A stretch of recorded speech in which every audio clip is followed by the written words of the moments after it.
This is a real story from a friend of mine. It didn't happen to me, and I wasn't present when it occurred. For privacy reasons, I'll refer to my friend as Yancey. Yancey had an uncle who was very friendly and talkative. One night, Yancey, her uncle, and her aunt were hanging out together.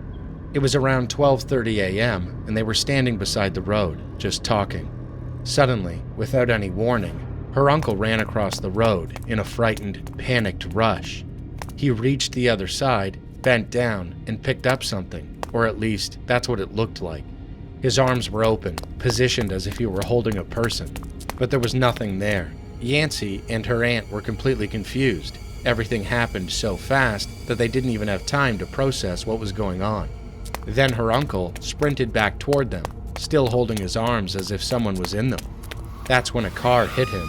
He was rushed to the hospital and fell into a coma that lasted 3 to 4 years. When he finally woke up, he told his family what he believed had happened that night.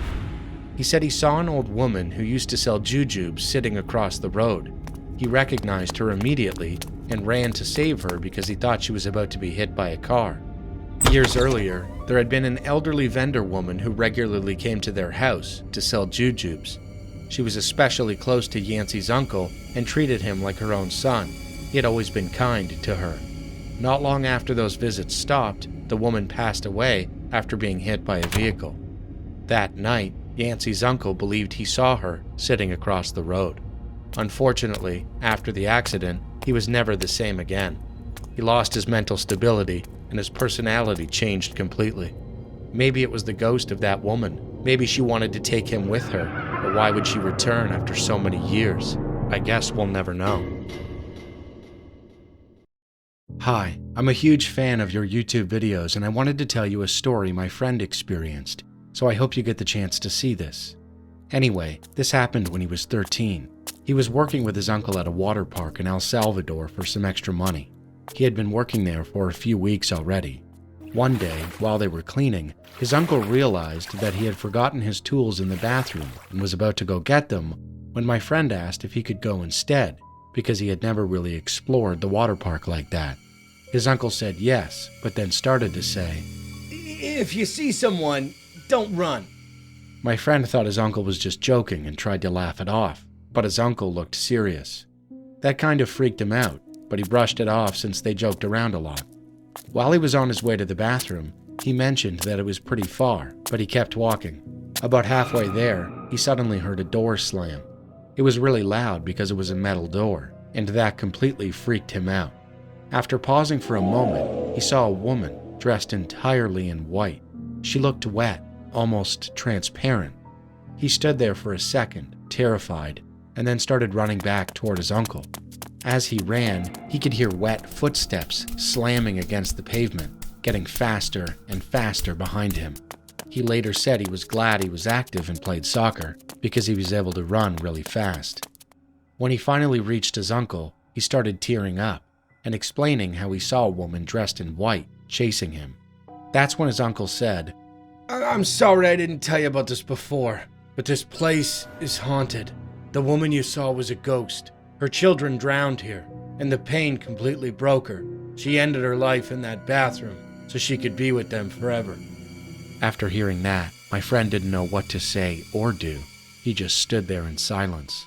Because of that incident, he had to go to therapy, and even now, he's still afraid when he thinks about it. I have written to you before because I am a big fan of the stories that you cover.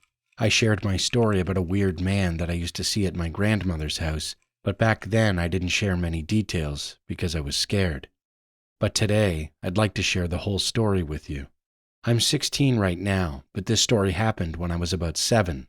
I used to go to my grandmother's house a lot because she had 4 cats, and I loved to play with them. Almost every time I went to her house, there would be an older-looking man with long, white hair, glasses, and a brown cane with beautiful designs on it. He needed the cane because he had a limp in his left leg. My grandmother always used to talk with him over a cup of tea, but I was always scared of him. There wasn't anything particularly scary about him, but I disliked him for reasons I couldn't explain. He would never speak to me, he would just look at me in a strange way. After a few years, I stopped seeing him, but it didn't bother me.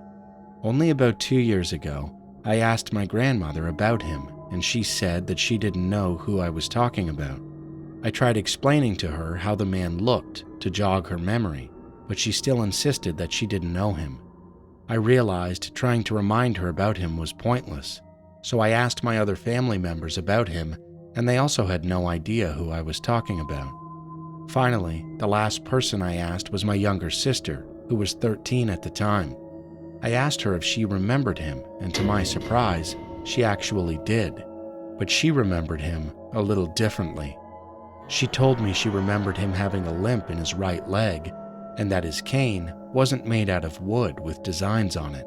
She said it was metallic, and she told me about one detail that I had tried to forget as a child. The man's eyes were always wide open, and they had a reddish color to them. I still sometimes get nightmares about him, even though I don't even know who he was.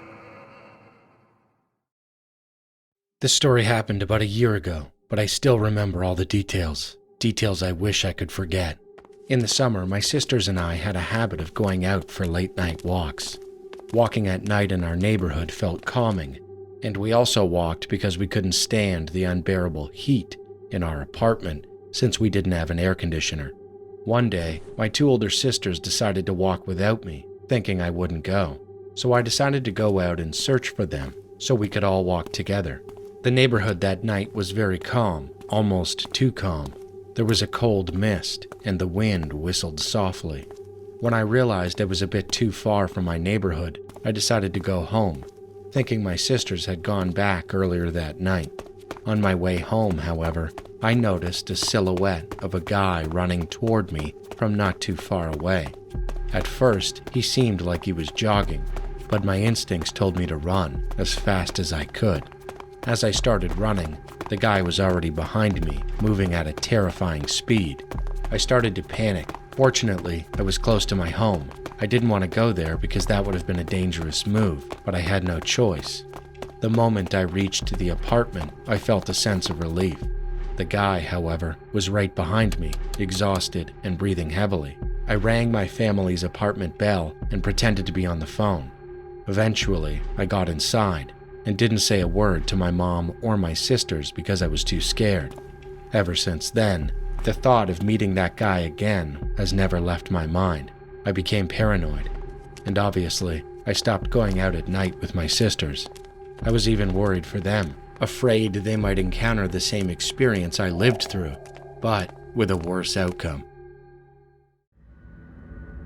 This story happened to my uncle when he was 25, and it's still happening to him to this day. He lives at my grandmother's house. At some point, he began to feel that some kind of spiritual presence was following him. Wherever he went, especially when he was alone at home, it always felt like it was there.